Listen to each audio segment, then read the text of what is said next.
Aujourd'hui, on a de la chance d'avoir un orateur, un vrai orateur, parce que je l'ai déjà écouté tout à l'heure, quelqu'un qui partage avec beaucoup de passion, qui nous accueille dans sa ville, dans une magnifique fête. On accueille aujourd'hui Monsieur Coé, maire de Saint-Hilaire-Côte. Alors d'abord, bonjour Monsieur le maire. Bonjour. Merci de nous accueillir dans ce site ô combien sympathique, et je voulais vous féliciter puisque vous avez une ville qui ô combien déborde d'énergie. Parce que on est aujourd'hui pour fêter cette 10e édition de la fête du pays de la Lys romane, 10 ans déjà. Alors juste pour rester d'abord sur le pays de la Lys romane, est-ce que vous aviez souvenir de cette première édition? Vous étiez présent ou pour vous c'était le balbutiement, vous avez attrapé le train en marche? Bah écoutez, moi j'ai attrapé, j'ai participé, c'est certain, au premier j'y suis allé, mais là j'ai rattrapé le train en marche, ça c'est vrai. Hein, et je suis extrêmement heureux d'avoir organisé ça chez moi et d'avoir été retenu. Hein. Alors ça se jalouse un peu, hein, parce que là, il y a celui, va rester dans les mémoires, celui qui a fait la première édition. Hein, et celui qui a fait la 10e. Ah, tout à Là, fait. c'est quand même quelque chose d'assez exceptionnel. Je suppose que c'est une certaine fierté également pour une commune. Pour moi, c'est une fierté d'avoir aujourd'hui eu ce 10e pays de la Lys romane. Et puis bon, le site s'y prête très bien. Hein. Aujourd'hui, nous avons réussi tout grouper. Et c'est vrai que pour moi, ça va rester dans les cœurs tout ça. Hein. Alors, il faut rappeler à nos amis auditeurs qui vont nous entendre à la radio et ceux qui vont nous voir sur la web TV de Dopal TV que on est actuellement sur une manifestation qui s'est déjà passée. Hein. Alors, on est en train de faire cette retransmission ensemble. Alors l'idée c'est d'y revenir l'année prochaine. L'année prochaine, on va changer de zone, mais c'est une façon pour nous de découvrir un peu les atouts de Saint-Hilaire-Côte. Alors moi j'ai pris beaucoup de plaisir en arrivant. Moi je veux dire honnêtement, je connaissais pas Saint-Hilaire-Côte. Je viens à chaque fois participer à cette magnifique manifestation que représente la fête du pays de la Lys romane. Alors en quelques mots, si vous avez envie de donner un petit peu un rendez-vous à nos amis auditeurs, par où on commence pour venir découvrir Saint-Hilaire-Côte?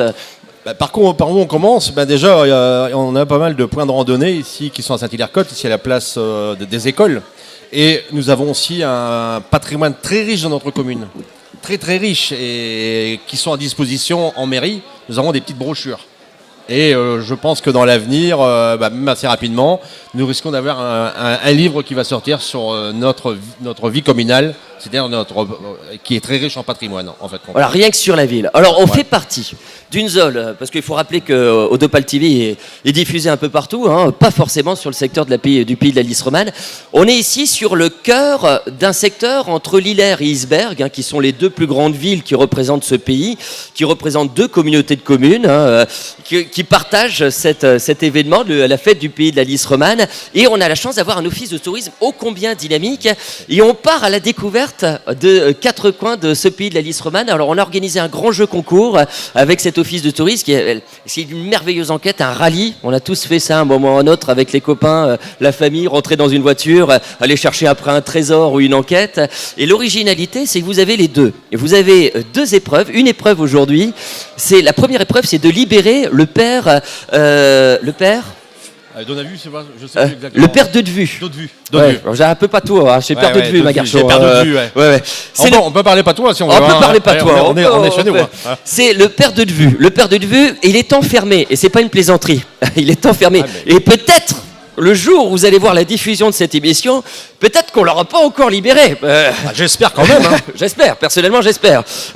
Parce qu'il est enfermé actuellement dans un endroit tenu secret où on a envoyé 140 personnes. C'est quand même un succès. On attendait à peu près 40, 50 personnes au mieux. Et on a 140 personnes qui sont venues ce matin au départ de Saint-Hilaire-Côte venir profiter de cette énigme à travers plusieurs enquêtes à mener sur le territoire. Alors, j'ai envie de vous poser, vous qui avez un rôle institutionnel sur le secteur, est-ce que vous pouvez nous donner un indice pour libérer monsieur le père perdu de vue? Ouais, mais si je donne aujourd'hui l'indice, ça va aller très vite, on va vite le libérer. On est bien d'accord. Vous savez tenir un secret? Dites-moi. Ça se voit tout de suite. Vous n'avez pas confiance en moi? Ah si, mais moi aussi je sais le tenir.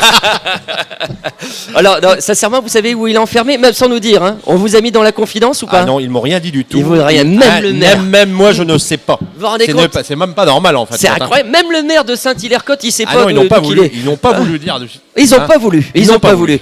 Alors, il faut savoir qu'il y a une deuxième énigme. C'est ça, parce qu'on est dans un endroit où à Fairfailly, pas très loin de votre commune. Wow. Hein. C'est à combien de temps, Fairfailly? Ah, j'allais dire, allez, 12 minutes. 12 minutes. On fera peut-être un sujet d'ailleurs, rien que sur dessus. On a un spectacle son et lumière qui raconte la légende de Lug et Luglien, qui sont des princes irlandais qui sont passés et qui ont été aussi à la légende de grandes villes, comme la ville de Lyon, hein, qui tient son nom de ces personnages.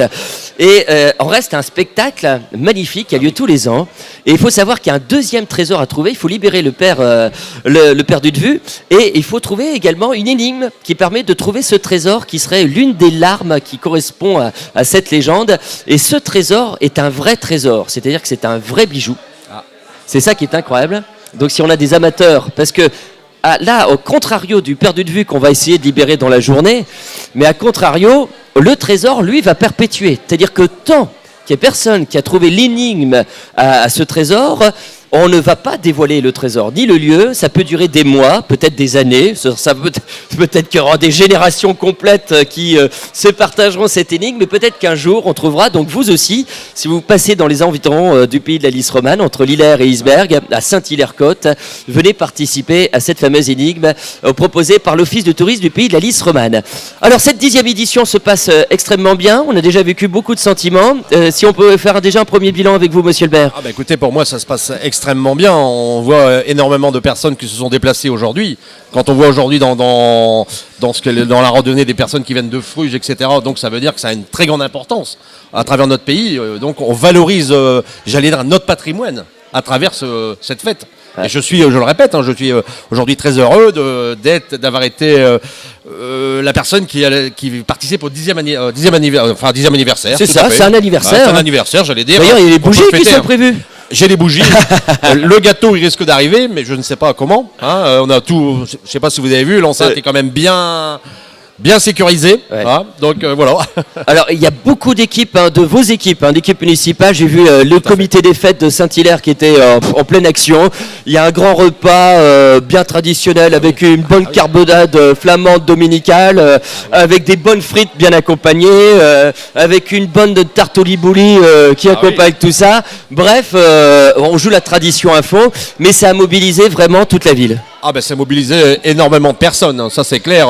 On a eu des réunions successives et je veux dire aujourd'hui même les préparations ont été longuement préparées et minutieusement et des fois on n'est pas à l'abri d'un petit souci, c'est-à-dire d'un oubli. Mais on a tout bien répertorié. Heureusement que j'ai un bon comité des fêtes. J'ai les associations aussi qui en participent, il ne faut pas l'oublier, parce que c'est une mutualisation des associations aussi aujourd'hui. Ouais. J'ai toutes les associations du village. Il y a combien d'associations environ à Saint-Hilaire? Disons que j'ai 6 associations, 6-7 associations. Quoi. Mais tout le monde, les aînés, les anciens combattants, les chasseurs, enfin tout ce que j'ai énuméré tout à l'heure dans le discours. Quoi. Ils ont tous fait préparer des animations. Alors par exemple pour les chasseurs, pour des démonstrations de tir, ils invitent au tir dans un endroit sécurisé, je rassure nos auditeurs. Il y a également la possibilité avec les aînés de faire des concours de 4-21. Alors tout ça peut paraître complètement comme ça, mais il faut imaginer le monde qu'il y a parmi nous. C'est vrai que là vous avez derrière nous, peut-être vous irez à quelques images qui seront montées pour vous montrer exactement l'univers que représente cette grande fête du pays de la Lys romane. Mais il y a un village complet médiéval avec des canons, avec des artisans, avec des costumes, avec carrément un château fort. Et là, on est dans l'enceinte d'un salon de gastronomie et des saveurs du pays de la Lys romane. Alors, ça va de fromage à de la bière qui est réalisée sur place. J'ai ici à côté de moi en costume la Cyrandale pour ce spectacle incroyable. Le cresson, parce qu'il y a une confrérie du cresson à Norenfonte. On a l'échalote de Bune qui est ici avec nous. On a la chance, gardez-moi ça, d'avoir la famille, carrément, qui sont venus père et fils, la famille Mahut avec Olivier, des maraîchers qui font des produits de qualité. Bref, tout y est pour découvrir des saveurs combien. Et parce qu'à travers les saveurs, on vit. C'est ça qui est important. Tout à fait. Il ne faut pas aller trop loin. Regardez autour de nous. Il ne faut pas faire des kilomètres à des kilomètres pour trouver toutes ces saveurs. On a tout à portée de la main. Hein, et sans courir. Alors, je peux vous dire, monsieur le maire, on a pu constater le dynamisme qu'on a la chance d'avoir ici avec monsieur le maire. C'est souvent le cas. Je peux vous dire qu'avec la fête du Pays de la Lys romane, ils sont nombreux à partager de leur passion, de leur énergie, pour faire en sorte de venir découvrir ce petit coin peut-être du nord de la France qu'on a tendance peut-être à écarter, vraiment situé entre des grandes villes. On pense souvent à Lille, on pense souvent à Dunkerque, on pense souvent à Calais, Boulogne, toutes ces grandes villes. Et en plein cœur de tout cela, vous avez Lillers, Isbergues et une multitude de petits villages, de villes qui sont ô combien vivants, ô combien dynamiques, avec un patrimoine exceptionnel et où l'accueil, croyez-moi, est toujours au rendez-vous. Merci beaucoup, monsieur Coe et monsieur le maire. Merci de nous avoir écoutés. On va essayer de vous faire profiter au mieux de cette fête du Pays de la Lys romane. C'était avec Odopal TV et Odopal Radio, cette émission en direct ce salon des saveurs du Pays de la Lys romane, de cette 10e édition du Pays de la Lys romane. À bientôt.